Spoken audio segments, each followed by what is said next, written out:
Brincar é uma necessidade da criança, uma necessidade tal como a necessidade de tomar água quando está com sede ou de comer quando se está com fome. Então, o brincar, ele faz parte da essência da infância.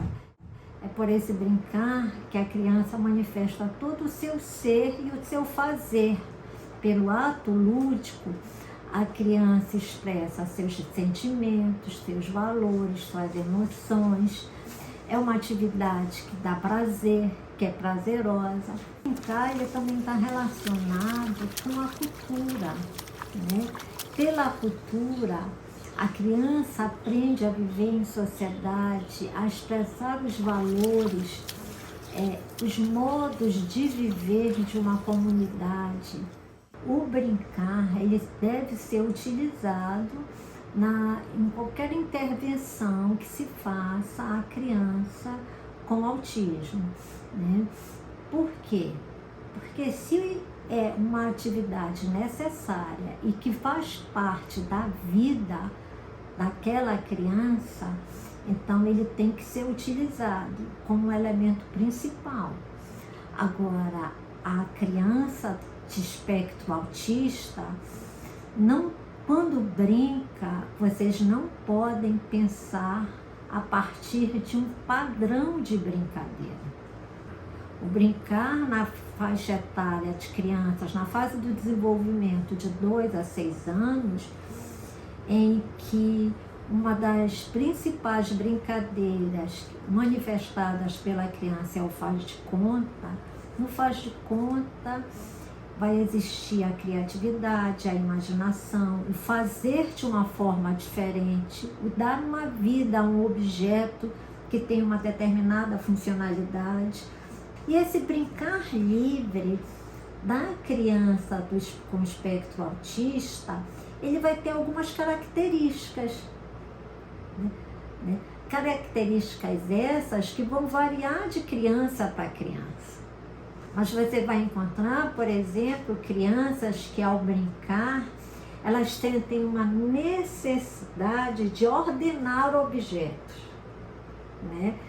Tem que ter um padrão, não pode fugir daquele padrão de ordenamento, né? Isso faz parte do espectro. Tem crianças que vão gostar de brincar com objetos que têm determinadas formas ou determinadas cores. Adriana é uma criança muito esperta, inteligente, observador, ainda não fala funcional, e a vida nos surpreendeu com a descoberta do TEA. Não foi fácil, e não é fácil, não dá tempo de você agir somente com a emoção. E precisamos de apoio para poder apoiar alguém que precisa.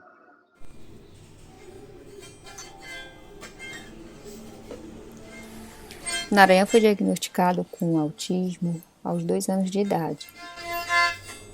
Que linda essa música! Mas desde 1 ano e 2 meses, eu já percebia vários atrasos no seu desenvolvimento. Ele não olhava quando a gente chamava, né? Ele não tinha atenção por qualquer coisa ou por qualquer objeto. Ele não brincava com os brinquedos que ele ganhava ou demonstrava não ter interesse. E quando brincava com o brinquedo, brincava de uma forma diferente que outras crianças brincam. Ele foi falar só com 3 anos. Desde muito pequeno, eu já utilizava as brincadeiras para fazer com que ele aprendesse de uma forma mais lúdica, mais divertida. Mas foi a partir do contato com as terapias e com os espaços, né, que atendem pessoas com TEA, que eu percebi a importância do brincar na vida dele. Ah, que linda essa girafa! Quando era criança, eu tinha um modo muito específico de brincar. E às vezes se incomodava os meus pais, principalmente o meu pai. A minha mãe era mais compreensiva, mas o meu pai ele se aborrecia porque geralmente eu desmontava os brinquedos, quebrava alguns brinquedos, porque eu queria entender como é que ele era por dentro. Uma vez na escola, eu ganhei, teve um bingo da escola, era bem criança, eu ganhei o bingo e fiquei super feliz porque era um carrinho de plástico, um carrinho de plástico grande, mais ou menos desse tamanho, E eu ganhei esse carrinho e cheguei em casa muito feliz com ele. Eu queria brincar, né? E aí eu olhei pro carrinho e pensei, poxa, mas o que é que tem dentro dele? E aí cortei as portas do carrinho para olhar. E quando eu olhei dentro dele e vi que não tinha nada, o carrinho perdeu totalmente a graça e eu abandonei pro lado e fiquei muito triste, porque eu percebi que não tinha graça para mim. Que a graça era mesmo o que estava dentro das coisas. Então eu desmontava. Nesse desmontar, geralmente eu quebrava o brinquedo. Então meu pai logo parou de me dar brinquedos por conta disso. Eu nunca descobri se meu filho era autista. Mas com o tempo eu fui vendo que ele era diferente. Ele era muito quieto, ficava nos cantinhos sozinho, não gostava de correr, de estar brincando assim com outras crianças. Gostava muito de brincar sozinho, no quarto dele, estar sozinho, no silêncio.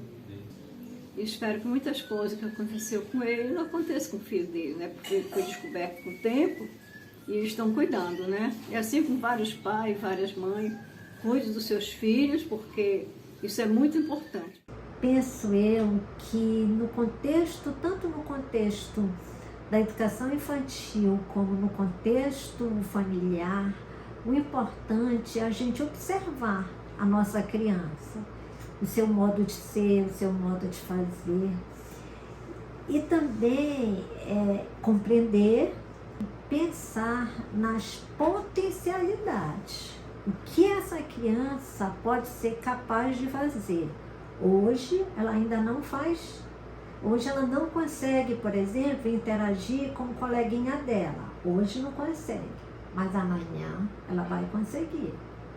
A partir de orientações específicas, ela pode conseguir.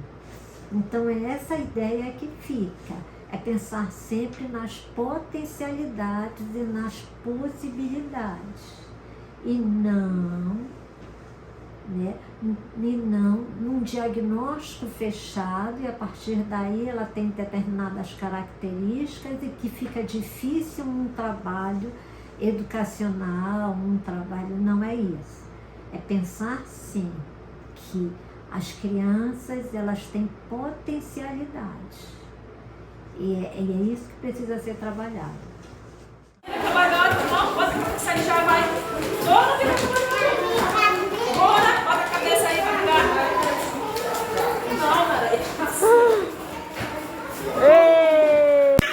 A criança é feita de 100.